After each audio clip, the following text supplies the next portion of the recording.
Hi guys, my name is Christine and I'm a dating, relationship and personal development coach. And today I'm talking about how can I practice the no contact rule when we work together.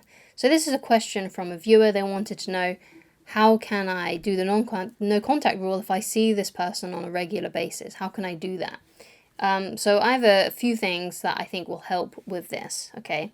So if you work with someone or you have to see someone, an ex, on a regular basis, and you're trying to apply the no contact rule, this is the best method for you, okay? So it might be that you work with them, or it could even be that, let's say you've got kids together and you have to talk regularly, right? So what you got to do is, when it comes to working with them, if you work with them, then you need to treat them like everyone else you work with. Okay, you don't give them any special treatment and you don't ignore them, because if you ignore them, then it kind of comes across that you are still hurt or angry, or you're just going to make things probably more awkward if you start ignoring them. So what you do is you just treat them like everyone else. So think of the most neutral person that you work with, right? Someone who you're like, yeah, I say hello to them, ask them how their weekend was, those kinds of things. But I have no sort of like opinion on them. I don't hate them. I don't really like them. They're not my best friend at work, but I also don't hate them either. Think of the most neutral person at work that you sometimes talk to. And basically, you treat your ex or this person that you're doing no contact with exactly like that person. Completely neutral, okay? Because if you start treating them differently in a good way, like you're being overly kind to them, you're treating them differently, or you're doing the opposite of that and you're treating them differently in a negative way, like you're ignoring them, or you're arguing with them, or you're just being butthurt around them whenever they're around, being sulky, then it's still showing that you're affected by them. If you really want them to be like, what's going on, like confused, then just treat them like a neutral person. Just treat them like every other acquaintance that you have with, that you work with, that you're kind of like, don't really care that much about, okay? That's what you do, okay?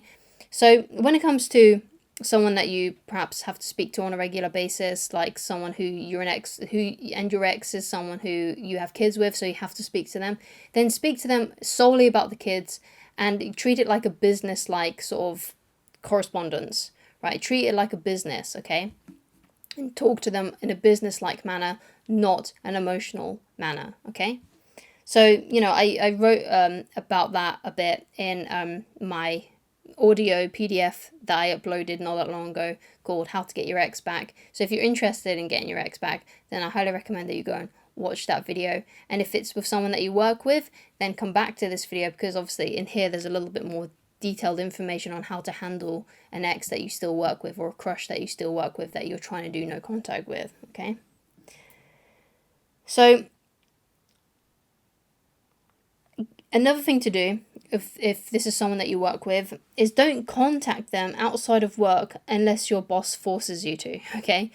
So you can still, even if you still have to contact your ex, let's say your job requires a lot of email correspondence with your ex or whoever this is, then again, you have to speak to them in a business-like manner. So don't have any hey, how are yous or anything like that. So an example I put is, Joe needs this report done by 5.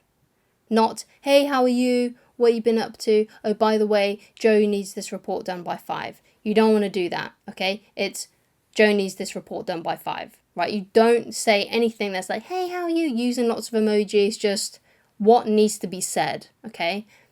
And it's the same when, if this is someone that you have kids with, right? And you have to talk to them because of the kids. Speak to them like, please, can you pick up little Jimmy at 3 o'clock, something like that. Not, hey, how are you, what you been up to. Don't put anything personal in it. It's solely to do with that, okay?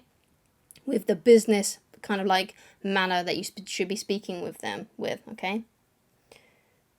So what you need to be acutely aware of then, especially if you want to get this person back, and again, I say this a lot on my channel, and that is, you really need to question whether you do want them back or not. But if you go and watch my How to Get Your Ex Back video, audio book thing, then you should get a good overview on what to do in that kind of situation, to decide whether or not this is someone you should really be getting back with. But if you do, in your heart of hearts, really want them back, then you need to match and mirror what they do. Because I said to you, speak to them in a business-like manner, right? Or speak to them in a neutral manner if you're talking to them face to face. If it's over email, you speak to them in a business-like manner. But what if they come up to you and start inquiring about you? Then it's okay to let your guard down a little bit and start inquiring about them. Just match and mirror what they do. So if they come up to you and they're like, oh, how was your weekend? What did you get up to? Then tell them and then ask them what they did, right? You match and mirror what they do. Match and mirror what they say to you, right? If they're asking about you, then you know it's okay for you to ask about them, okay? But if they're not, if they're ignoring you, then again, go back to just treating them like everybody else you work with. Don't treat them any differently than anybody else. Even if they're treating you differently, even if they're ignoring you, still be neutral towards them, okay? Because it shows that you don't care, right? It shows that you are strong. It shows that they're not bothered by you. And the person who is most bothered, whether that is emotionally, and that's, it could be like physically as well, like you might be trying to avoid being around them, things like that. That shows that the person who's doing that is the one that is most affected, right? So if you're doing that, if you're using your body language in a really unresponsive way, you kind of don't want to look at them, you're ignoring them, or you're just sitting there sulking or whatever it may be, then that shows that you're affected by what's happened. That shows that you're bothered by it, right? And if they're not bothered by it, then you need to act not bothered by it either, right? And if they're the one that starts becoming more like trying to ignore you, not facing you, getting really awkward around you, then that's more of an indication that the breakup has now started to bother them more, okay?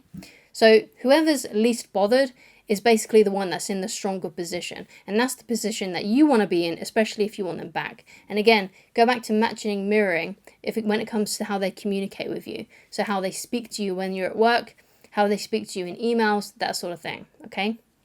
So the rule of thumb is, if they're inquiring about you, then it's okay for you to inquire about them. And if they actually break no contact with you and they simply ask you, hey, how are you? Without mentioning anything about work, especially out of the work world. Let's say they message you on Facebook or WhatsApp or something like that, and they're like, hey, how are you? It was nice to see you today at work, or something like that. Then you can, if you really want them back, you can say, oh, I'm really good, thanks. We should have a catch up sometime. Let me know when you're free. Say something like that if you really, really want them back. But again, be skeptical. Right? Be really skeptical about getting back with exes or people that have rejected you or whatever it may be. So I do highly recommend that you go and watch my and listen to my audio on how to get your ex back, because that will go into a little bit more detail about that sort of thing. And even if you have already watched that, I highly recommend that you watch it again so it can help you engrave the information into your brain. Okay, so thank you so much for watching. If you would like to get in touch with me personally, then please go to www.christineloveridge.com. And if there's something you would like me to answer in a video, then please leave it down in the comments. But again, just keep it to like a couple of sentences, something that I can easily blur out quite fast, because if I'm reading like paragraphs and paragraphs, people, I feel like, are just going to get bored. So just a quick question, okay? So thank you so much for watching, and I shall talk to you again very soon. Goodbye.